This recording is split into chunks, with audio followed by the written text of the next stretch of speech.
Imagine, just for a moment, what it would be like to flip a switch, light up your leadership potential, and become an extraordinary, limitless leader. Sound too good to be true? Well, maybe that's a little bit of an exaggeration, but not by much.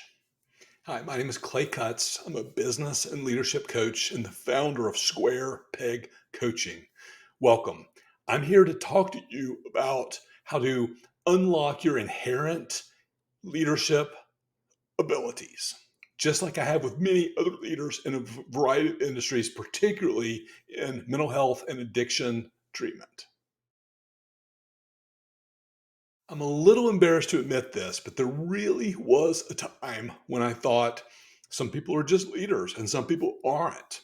Early in my career, I had the fantastic opportunity to work with some good leaders and an opportunity to work with one really extraordinary leader.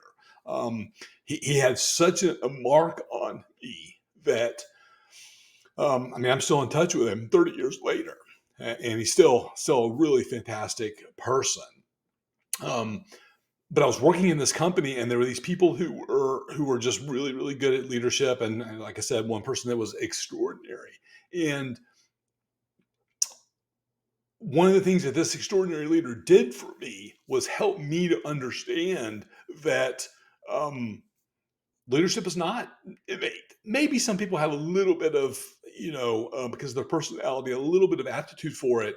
But really, anybody can become a good leader, and most people can become extraordinary leaders too.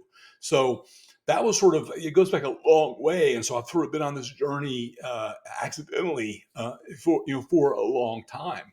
But here's the truth: that leadership isn't exclusive. It's a real part of all of us. We already have everything we need to be a great leader inside of us. The work is simply like clearing out the clutter that prevents it from showing up. So that's what we're going to do today. So the research is pretty compelling. There's a fair amount of science that backs the idea that research isn't born, that it's just a skill like learning to play tennis or learning to cook or something like that.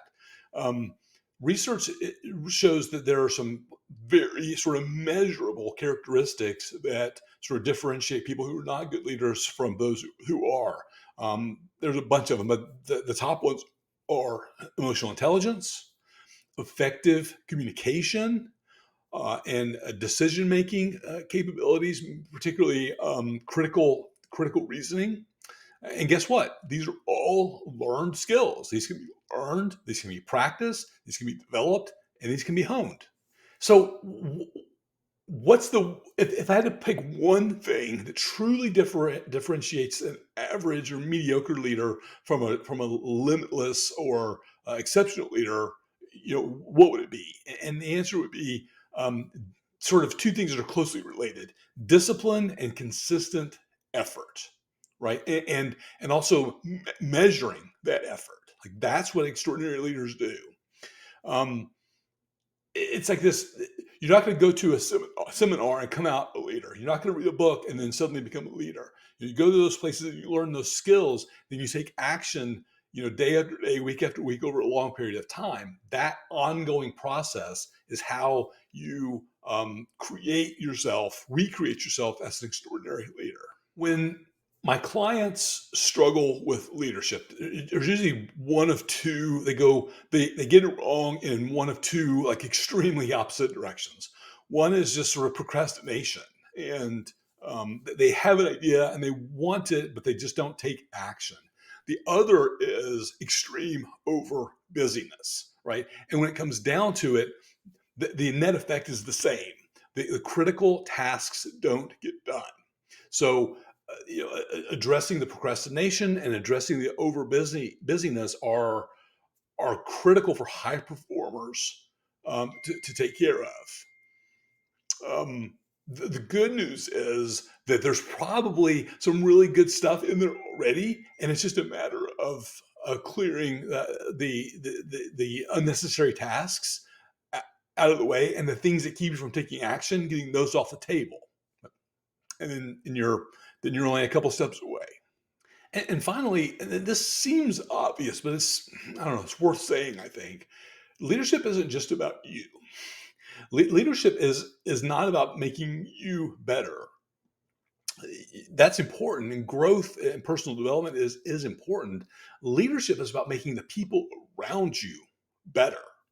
It's about authenticity, it's about vulnerability, it's about empathy, it's about helping people feel empowered, it's about helping people be inspired. Like, that's what leadership is about. And so you have the power to become an extraordinary and limitless leader. It's not about sort of being born with this skill or that skill, or being an extrovert versus an introvert. It's none of that.